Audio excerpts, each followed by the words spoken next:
किसान आंदोलन को लेकर के न केवल हरियाणा की बल्कि पूरे भारत की राजनीति गर्मा गई है।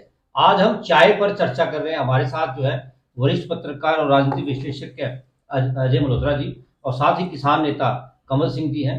अब इनसे बातचीत करेंगे कि किस प्रकार से जो किसान जो चल रहा है, किसान आंदोलन जो चल रहा है, उसको लेकर के हरियाणा की राजनीति और जिस प्रकार से केंद्र की राजनीति पर क्या असर पड़ने वाला है। सर, पहले तो मैं आपसे क्या कहेंगे सर, आप जिस प्रकार से जो किसानों का जो आंदोलन चल रहा है, उस आंदोलन को देखते हुए क्या कहना चाहेंगे सर आप? एक्चुअली किसान आंदोलन करने पर मजबूर होता है, चाहे कांग्रेस पार्टी रही हो देश में, चाहे भारतीय जनता पार्टी रही हो। किसानों की सुध किसी ने नहीं ली। सभी ने किसानों को एक वोट बैंक की तरह इस्तेमाल किया, उनकी मांगों को एक वोट बैंक की तरह इस्तेमाल किया। आप हरियाणा पे आ जाइए, बड़े पर्सपेक्टिव पे जाने से पहले एसवाईएल का मुद्दा हर चुनाव में उठता है। इस पर लोग, बड़े, हर नेता, हर पार्टी वोट लेती है, परंतु बाद में चुप। इसी प्रकार किसानों की जो मांगे हैं, आज जो किसान आंदोलन फिर से खड़ा हुआ है, ये किसान पिछले लगभग 25-30 सालों से मांग कर रहे हैं एमएसपी को लेके। भाई हमें एमएसपी दिया जाए। अब क्या है, कांग्रेस सत्ता से बाहर होती है, कहती है एमएसपी दे देंगे। 2004 में कांग्रेस सत्ता में आ गई, स्वामीनाथन आयोग की रिपोर्ट आ गई, परंतु लागू नहीं किया। भारतीय जनता पार्टी ने कहा भी हम एमएसपी देंगे। भारतीय जनता पार्टी की सरकार भी आ चुकी है, उनको भी एमएसपी की कोई चिंता नहीं है। एमएसपी का मतलब ये नहीं है कि आप समर्थन मूल्य जो दे रहे होते इस फसलों के ऊपर। जो स्वामीनाथन आयोग ने वो करी थी कि जो C2 + 50%, जो किसान की जो खर्चा है, उसकी लागत है, प्लस में 50% जो प्रॉफिट है, या उस वो भी मिलना चाहिए। उसकी लागत में उसका पूरा परिवार लगता है, उसकी जमीन है, उसकी मतलब कि वैल्यू है। इसी प्रकार उसके ऊपर जो खाद लगेगी, बीज लगेगा, पानी लगेगा। आप ये देखो, आज से कुछ साल पहले सोने की कीमत क्या थी और आज सोने की कीमत क्या है। आपके मोबाइल की कीमत क्या थी, आज क्या है। चाय की पत्ती की कीमत की। परंतु जो एमएसपी की फसलें हैं, उनके दाम कोई बहुत ज़्यादा नहीं बढ़ाए गए। तो किसानों के साथ सभी सरकारों ने धोखा किया है हमेशा।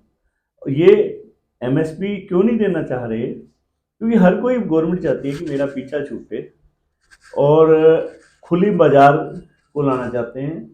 खुला बाजार जो भारतीय परिवेश है, उसमें बहुत मुश्किल है खुले बाजार में कृषि को लेके आना।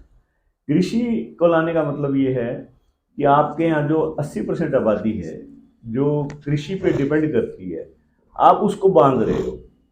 आप उसका जो आजीविका है, उसको बांध रहे हो खुली मार्केट में लाके। तो किसान इस बात को लेके उत्तेजित है, परेशान है। तो वो बार बार आंदोलन करता है, कोई आश्वासन मिलता है। अब फिर से वो, उन्होंने आंदोलन की बात करी तो उनकी मांगों पर पहले तो विचार किया नहीं। अब 2 दौर की बात चल रही है, अब 3 दौर की बात चल रही है। जिस दिन से उन्होंने मांग उठाई थी, आप उनसे बैठ के टेबल पे बात करो, उनकी समस्या का हल करो। ये नहीं कि आपने रास्ते जाम कर दिए, दिल्ली नहीं आना, आप चारों तरफ से, उससे क्या होगा, आम जनता परेशान होगी, रोजगार, लोगों के रोजगार पे दिक्कत आएगी, उद्योग पे दिक्कत आएगी।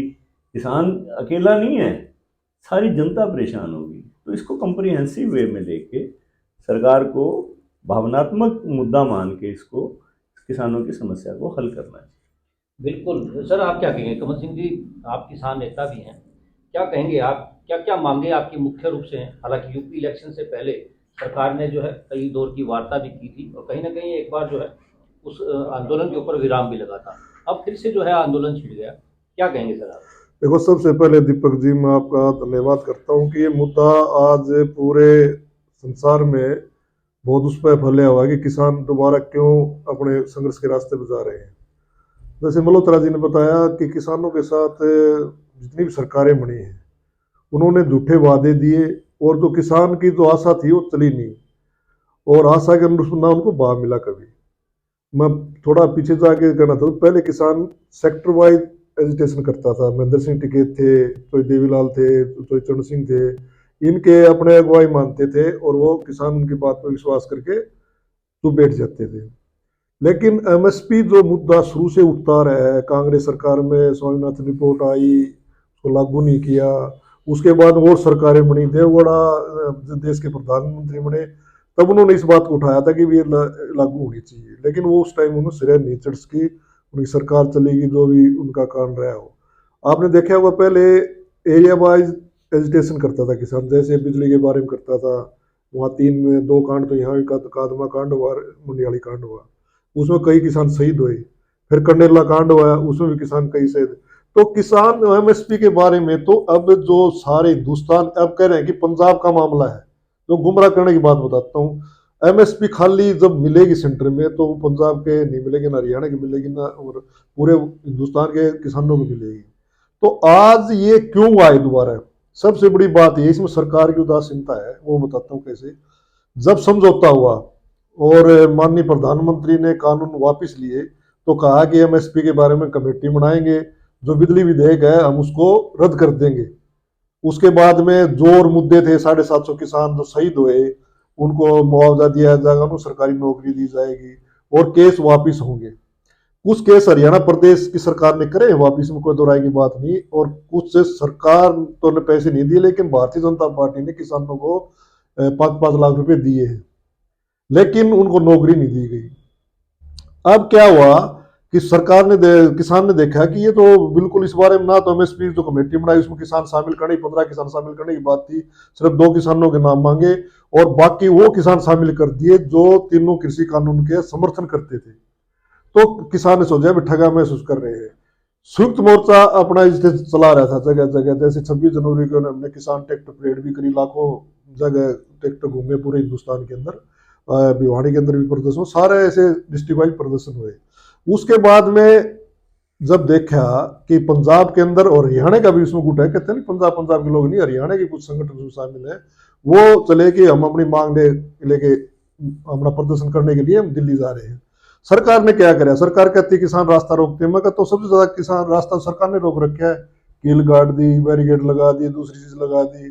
तो मैं मानता हूं कि किसान अगर वो 3 दौर की वार्ता अब कर रहे हैं, जैसे चंडीगढ़ में मुंडा भी गया, कृषि मंत्री दूसरे भी गए, अगर वो पहले चले जाते तो ये बात नौबत नहीं आती। और मैं एक बात कहता हूं, आज भी प्रधानमंत्री जी एक बात कह दें, आश्वासन भी दे दें कि मैं एमएसपी C2 जिस तरह मल्होत्रा जी ने बताई कि किसान क्या मांगता है, कम से कम लागत तो मांग रहा है, भाई मेरी कम से कम लागत बता दो कि ये फसल इतने की बिकेगी।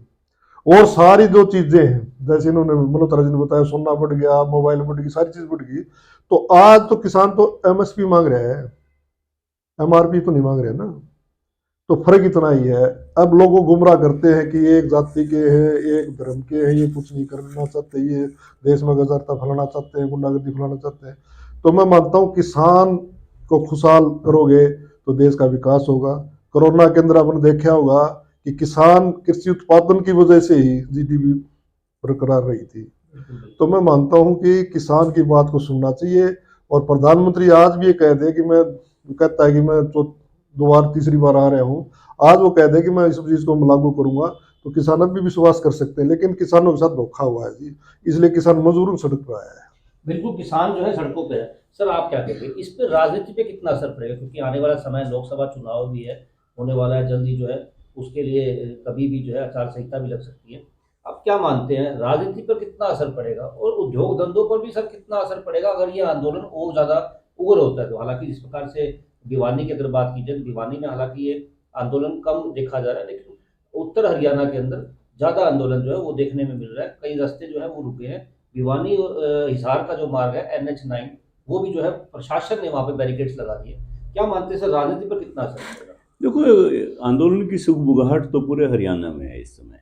आपका सिरसा का इलाका देख लो, आप हिसार का इलाका देख लो, आप इधर आप करनाल, पानीपत, अम्बाला, पंचकुला, सभी में कहीं ना कहीं सुगबुगाहट है। अगर ये आंदोलन लंबा चलता है तो स्वाभाविक है कि इसे समर्थन हरियाणा में भी मिलेगा। जहाँ तक मेरे को लगता है कि सरकार इलेक्शन नज़दीक होते शायद इतना अफोर्ड नहीं कर पाएगी। एक बार तो सरकार ने सख्ती की है, पर सरकार ये चाहेगी कोई बीच का रास्ता निकल आए, क्या उसके लिए उसको एमएसपी पे कुछ रियायत दे के करना पड़े। क्योंकि देखो, एमएसपी देने से कुछ ज़्यादा फर्क नहीं पड़ता, ये तो कहने की बातें हैं। अभी सरकार के बजट पे बड़ा फर्क पड़ेगा। अब एमएसपी देने से गेहूं पे कितना असर आएगा, 500-600 रुपए का। इसी प्रकार आपका दलहन है, दालें हैं, इस पे थोड़ा ज़्यादा फर्क आता है, जब कपास पे ज़्यादा फर्क नहीं है, आपकी सरसों पे ज़्यादा फर्क नहीं है। तो किसानों को देने में आप जब आप कहते हो कि एफसीआई का जो आपका वो है उधार है या उस पर कर्ज है, 4.5 लाख करोड़ हो चुका है, परंतु आप जहाँ उद्योगों को बचाने के लिए 1 लाख क्या 12-13 करोड़ को आप राइट ऑफ कर सकते हो। तो आप ये भी 4.5 लाख करोड़ का जो कर्ज है एफसीआई का, इसको भी बीए कर सकते हैं। क्योंकि किसान का जो खुशहाल होना है ना, वो ये नहीं है कि खुशहाल कोई एक पर्टिकुलर वर्ग हो रहा है। किसान खुशहाल होने का मतलब है कि वहाँ मजदूर जो काम करेगा वो भी खुशहाल होगा, जो इंडस्ट्री उससे जुड़ी हुई है वो भी खुशहाल होगी, रोजगार भी बढ़ेगा। किसान कोई अलग नहीं है, किसान से देश का हर वर्ग जुड़ा हुआ है। किसान को आप ये नहीं कह सकते कि ये 4 आदमी किसान है। किसान हर व्यक्ति कहीं ना कहीं, आप भी, मैं भी, कमल जी भी, सभी किसान से कहीं ना कहीं प्रत्यक्ष अप्रत्यक्ष रूप से जुड़े हुए हैं। तो अगर उनके बच्चे खुशहाल होंगे तो हमारे भी स्वाभाविक तौर पर होंगे। तो पूरा देश इस प्रकार से जुड़ता है, खुशहाल होता है। अगर देश खुशहाल होता है तो सरकार के लिए इससे अच्छी कोई बात नहीं है। मेरे को ये लगता है कि किसी ना किसी स्तर पर सरकार को गुमराह किया जाता है कुछ चंद लोगों द्वारा, कि अगर हम ये चीज़ ऐसे कर देंगे तो ये नुकसान हो जाएगा, ये हो जाएगा। वो एक अफसरशाही लगा लो, या कुछ जो औद्योगिक घराने होते हैं उनका असर होता है वहाँ पर, उनके अपने वेस्टेड इंटरेस्ट होते हैं। सरकार इलेक्शन नज़दीक आ रहा है, तो मेरे को ये लगता है कि 8 तारीख के आसपास आपकी आचार संहिता लगने जा रही है। तो 8 मार्च से पहले सरकार चाहेगी ये मामला सुलटाया जाए, क्योंकि इसका असर ये नहीं कि आप हरियाणा पंजाब पे है, कल को ये मामला आपका महाराष्ट्र में भी जाएगा, ये मामला आपका बिहार में भी जाएगा, क्योंकि किसान तो हर जगह है ना। तो सरकार बीच का रास्ता मेरे को ये लगता है अब की बार निकालेगी, और बुद्धिमत्ता भी इसी में सरकार को निकालना चाहिए। नहीं तो ये जो उद्योग हैं ये भी तो कृषि पे आधारित है अधिकतर। आप ये थोड़ी ना कि आप उनको सस्ता प्रोडक्ट दिए जाओ, रॉ मटेरियल वो महंगा बेचे हैं। मतलब कि आप एक की तो मोनोपोली चला दो, दूसरे के बेचारे को मार दो। तो ये चीजें नहीं चलती हैं। आपको एक देश के अंदर सभी को बराबर रखना पड़ेगा, और अगर आप लोगों का मैंडेट चाहते हो तो उनकी बात भी सुननी होगी। नहीं तो क्या होगा, तत्कालिक रूप से आप फायदा उठा लोगे किसी भी इश्यू पर लाकर। अगर आपके देश के लोगों की हालत नहीं सुधारोगे तो लंबे रन में आपको नुकसान भी होगा। तो मेरे को नहीं लगता कि ऐसे मौके पे भारतीय जनता पार्टी, ऐसी बात नहीं, समझदार लोग हैं इस पार्टी में काफ़ी, वो लोग ऐसा कुछ कदम उठाएंगे जिससे उन्हें नुकसान होगा। तो वे लोग, हो सकता है कि उद्योगपतियों और जो कुछ लोग सो कार्ड हैं उनकी जो विचारधारा को साइड में रखकर अपना दिमाग इस्तेमाल करेंगे, और इस आंदोलन को भी किसी न किसी तरह से सबसाइड करवाएंगे, और कोई ना कोई किसानों को फायदा जरूर मिलेगा। सर, जिस प्रकार से अभी प्रधान जी ने कहा, कुंवर सिंह जी ने, कि अगर प्रधानमंत्री जी केवल आश्वासन भी दे दें तो भी किसान जो है पाँव पीछे ले सकता है। हालांकि यूपी में जब इलेक्शन था तो उससे पहले जो है प्रधानमंत्री जी ने जो है आश्वासन दिया था कि जो किसानों की बातें हैं, किसानों की जो मांगे हैं, वो जो जायज़ मांगे होंगी उनको सुना भी जाएगा और माना भी जाएगा। आप क्या मानते हैं कि खाली आश्वासन दे देने से क्या किसान वापस जो है पीछे हट जाएंगे, और केवल कोरे आश्वासन देना कहाँ तक सही मानते हैं? देखो, प्रधानमंत्री का आश्वासन देना बहुत बड़ी बात होती है। हम ये कहें भाई कोई मुख्यमंत्री आश्वासन दे रहा है या कोई मंत्री आश्वासन दे रहा है, उसमें और प्रधानमंत्री के आश्वासन में बहुत अंतर है। अगर प्रधानमंत्री जी आश्वासन देते हैं तो ठीक है, अगर वो समय आने पर देर सवेर वो पूरा होगा, नहीं होगा तो उनको इस चीज़ का फिर खमियाजा भुगतना पड़ेगा। और नरेंद्र मोदी जी की बात को मेरे को नहीं लगता कि किसान भी मना करेंगे। उनको भी एक ठोस आश्वासन चाहिए। भाई आप भी इस चीज़ को समझते हो कि कोई भी आश्वासन दिया जाता है तो 2 दिन में वो चीज़ लागू नहीं हो सकती है। आज सरकार ने कहा ठीक है, हम तुम्हारा एमएसपी को स्वामीनाथन आयोग की सिफारिशों के अनुरूप कर लेते हैं, तो ये थोड़ी ना है कि वो आज ही लागू हो जाएंगी, समय लगता है। आप खुले दिल से आइए, और आप जो जैसे कमेटियां बनती हैं उसके अंदर ये नहीं कि चंद चहेते लोगों को ना लिया जाए, और अगर आप उसमें ईमानदारी से सभी ग्रुपों को लेते हो तो किसानों को भी कोई हर्ज नहीं होगा, क्योंकि उसको वर्कआउट करने में टाइम लगेगा। ये तो है नहीं कि एक दिन में एमएसपी लागू हो जाएगा, 6 महीने साल लग जाता है इन चीज़ों में। अगर आपकी मंशा ठीक दिखाई देती है, अगर आप आश्वासन देते हो और उसके साथ आपकी मंशा भी ठीक दिखाई देती है, तो किसान मान जाएंगे। कमल सिंह जी, मैं आपसे एक सवाल पूछना चाहूँगा। जिस प्रकार से बहादुरगढ़ की अगर बात की जाए तो बहादुरगढ़ के उद्योगपतियों ने किसानों से बार बार कहा है कि वो आंदोलन इधर ना करें। अगर इधर आंदोलन करते हैं तो दिल्ली के लोग वहाँ नहीं जा सकते, उनको काफ़ी दिक्कतों का सामना उन्हें करना पड़ता है। अब तो केवल बहादुरगढ़ की बात नहीं रही है, पूरे हरियाणा में, पूरे भारत के अंदर जो किसान है वो धीरे धीरे आंदोलन पर आने लगा है। क्या मानते हैं सर, इससे कितना नुकसान जो है वो देश को भी होगा? और साथ ही आपका जो आश्वासन, जिस प्रकार से आपने कहा कि प्रधानमंत्री जी आश्वासन दे तभी आप पीछे हट जाएंगे, क्या मानते हैं कि आश्वासन के बाद जो है क्या होने वाला है? देखो, कोई भी एजिटेशन होता है उसमें पब्लिक को परेशानी तो आती है। और ये भी सच्ची बात है कि जब वो पीछे 2.5 साल पहले वहाँ बैठे 13 महीने किसान, तो कई साथियों को, पेट्रोल पंप के मालिक थे, इंडस्ट्री वाले थे, उनकी प्रभाव पड़ा है व्यापार पे, इसमें कोई दो राय की बात नहीं। लेकिन उनको सबको हमने सहमति लेके कराया था और उन्होंने एक ही बात कही थी कि देश का किसान खुशहाल हो जाएगा तो ये जो पैसे का नुकसान हमें हो रहा है 1 साल 1.5 साल के अंदर, ये हम कमा लेंगे। क्योंकि अगर किसान खुशहाल हो जाएगा तो ऑटोमेटिक हमारे पास आमदनी बढ़ेगी, दुगुनी 4 दुगुनी आमदनी हो जाएगी, जो हमारा हानि हो रही है वो पूरी कर लेंगे। दूसरी बात मैं ये कहना चाहता हूँ कि मैंने जो कहा कि प्रधानमंत्री, मैं खाली नरेंद्र मोदी जी की बात नहीं कर रहा हूँ, देश के प्रधानमंत्री हैं, संविधान की शपथ ली है, उनके मुंह से निकला हुआ एक वाक्य कानून होता है। अगर देखा जाए तो प्रैक्टिकल में जो हमारा संविधान अगर पढ़ के देखें तो ये है कि प्रधानमंत्री कोई बात कहेगा तो उस बात का एक मायने है। प्रधानमंत्री ने अपनी उसमें लिखा कि इनको भारत रत्न दिया जाएगा, तो हर आदमी को मानना है भारत रत्न, अभी तो मिला नहीं ना, लेकिन ये तो हो गया ना भारत रत्न मिलेगा।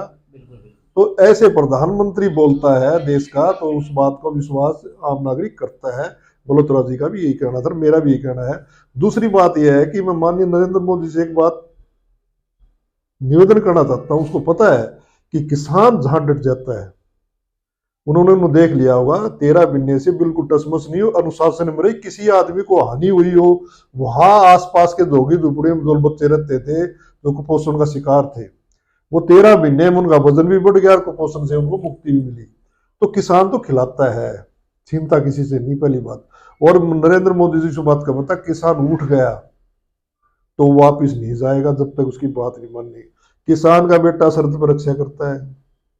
और हमारे जो ईमानदार प्रधानमंत्री लाल बहादुर शास्त्री ने नारा दिया था, जय जवान जय किसान, ये सार्थक नारा है। उन्होंने ऐसे नहीं दिया, उन्होंने कहा कि जवान जब तक देश के सीमा पर खड़ा रहेगा तो देश सुरक्षित है, और किसान जब तक इस देश का पेट भरता रहेगा तो देश का क्या नाम है, आर्थिक ढांचा भी मजबूत रहेगा और के अपने सारी चीज पूरी होंगी, हर आदमी खुशहाल होगा। और ये सच्ची बात है, जब किसान के घर से मतलब उसे खेत से कोई चीज निकलती है ना, सबसे पहले मजदूरी मिलती है, फिर वो मंडी में जाता है, फिर किसी जूते की दुकान है उसका व्यापार बढ़ता है, दूसरी दुकान उनका व्यापार बढ़ता है।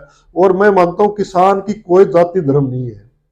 सरकार की सबसे बड़ी गंदी बात यह है कि एक जाति धर्म पर किसान को बांट रही है, ये सबसे बड़ी मूर्खता है।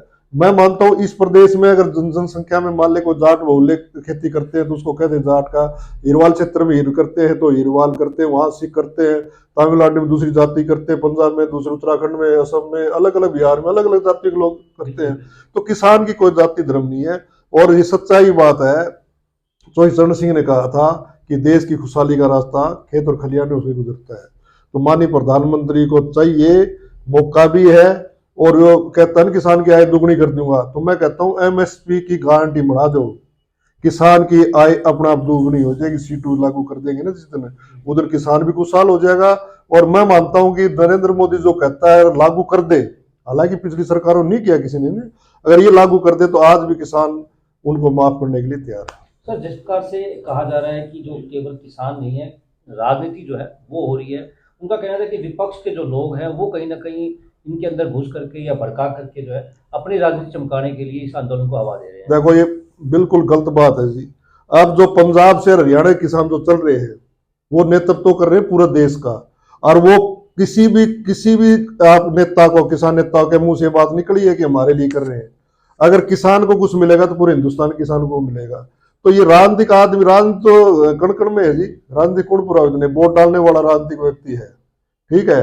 और कोई आदमी सपोर्ट करता है, मैं मानता हूँ विपक्षी मान सपोर्ट भी कर रहा है तो मैं उसको गलत नहीं मानता, विपक्ष सपोर्ट कर रहा है वो अच्छी बात है। अब राहुल गांधी ने कह दिया कि हमारी सरकार बनी। देखो, मैं एक बात कहना चाहता हूँ, राहुल गांधी आज कांग्रेस पार्टी के सुप्रिय नेता माने जाते हैं, और सबको पता है कि नेहरू खानदान इसमें सबसे ज्यादा चलती है और राहुल गांधी सर्वेसर्वा है। राहुल गांधी ने कहा कि हम 100% एमएसपी C2 लागू करेंगे।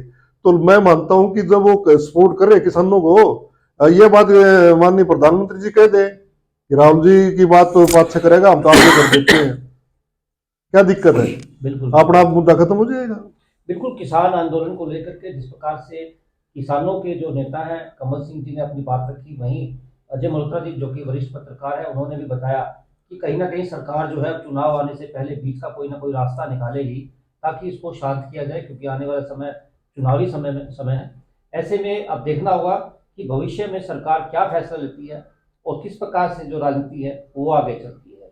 नमस्कार। अगर आपको हमारी वीडियो अच्छी लगी तो ज़रूर लाइक करें और शेयर करें।